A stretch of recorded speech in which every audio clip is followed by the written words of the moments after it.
नमस्कार दोस्तों, मैं हूं राजन तिवारी और आप देख रहे हैं ज्योतिष मंत्र। देखिए, मैंने अभी पिछले वीडियो में आपको बताया था कि होला अष्टक क्या है और खर मास क्या है, ये दोनों के बारे में आपको पूरी जानकारी दी थी।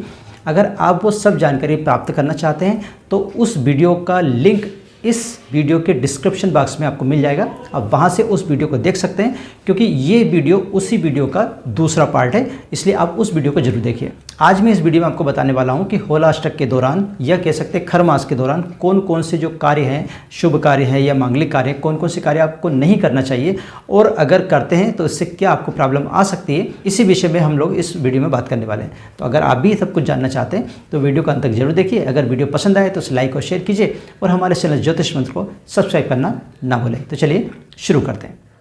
तो देखिए, सबसे पहला जो कार्य है, जो शुभ कार्य है या मांगलिक कार्य है, वो है विवाह या विवाह की तारीख निश्चित करना।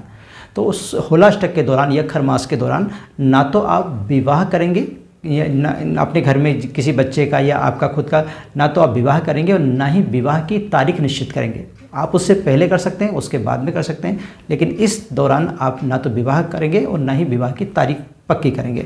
क्योंकि ऐसा माना जाता है कि अगर इस दौरान आप विवाह करते हैं या विवाह की तारीख पक्की करते हैं तो जो नए दंपत्ति होते हैं उनका जो जीवन है वो संघर्षपूर्ण रहता है।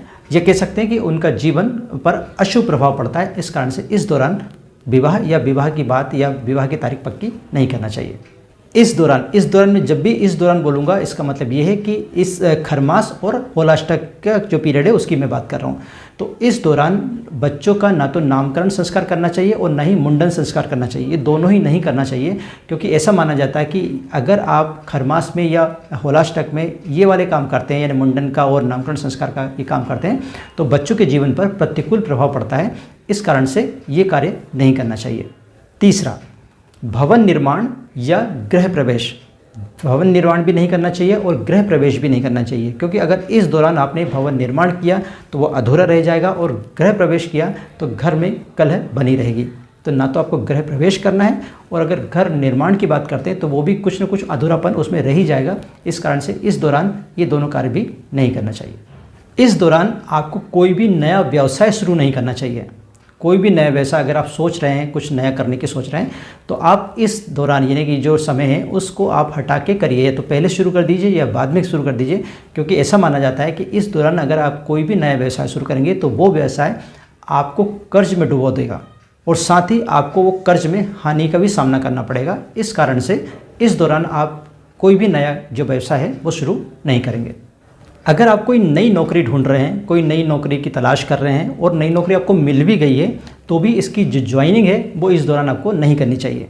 मान लीजिए आपने कोई नई नौकरी के लिए अप्लाई किया है और वो उसकी ज्वाइनिंग इसी दौरान आ रही है, तो अवॉइड करिए कि इस टाइम को निकालने के बाद उसको ज्वाइन करें या उससे पहले ज्वाइन कर लें।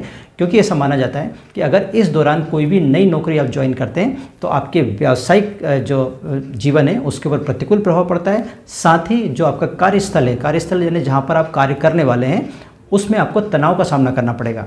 यानी बिना वजह की आपका जो टेंशन है वो बनी रहेगी। वाहन, सोना, चांदी, इस प्रकार की कोई भी जो कीमती वस्तु है उसका भी क्रय आपको नहीं करना चाहिए। इस प्रकार की कोई वस्तु आपको नहीं खरीदनी चाहिए, क्योंकि ऐसा माना जाता है कि इस दौरान किया गया निवेश आपको हानि पहुंचा सकता है। क्योंकि सोना, चांदी, ये भी जो भी हम चीज़ खरीदते हैं वो अक्सर निवेश के लिए खरीदते हैं। तो इस दौरान कोई भी निवेश आपको नहीं करना चाहिए, क्योंकि आगे जाकर ये निवेश आपके लिए गड्ढा खोदेगा, यानी कह सकते हैं आपके लिए ये हानि का कारण बनेगा। इस दौरान आपको कोई भी मांगलिक कार्य नहीं करना चाहिए। मांगलिक कार्य जैसे भूमि पूजन, गोद भराई, सगाई, गृह प्रवेश, इस प्रकार के जो, और साथ ही 16 संस्कार जो हमारे होते हैं हिंदू धर्म के 16 संस्कार, इन 16 संस्कार और इस प्रकार के जो मांगलिक कार्य हैं वो कतई भी इस दौरान आपको नहीं करना चाहिए। होला अष्टक के दौरान भी नहीं करना चाहिए। साथ ही आपका जो खर मास है इस दौरान भी अगर आप इन चीज़ों से बचेंगे तो आपके लिए अच्छा रहेगा। आशा करता हूँ कि आपको ये वीडियो अच्छा लगा होगा। अगर वीडियो अच्छा लगा तो प्लीज़ लाइक कीजिए, शेयर कीजिए और हमारे चैनल ज्योतिष मंत्र को सब्सक्राइब करना ना भूलें। आज के लिए बस इतना ही। मिलते हैं नए विषय के साथ। तब तक आप रहिए खुश और मुझे दीजिए आज्ञा। जय हिंद।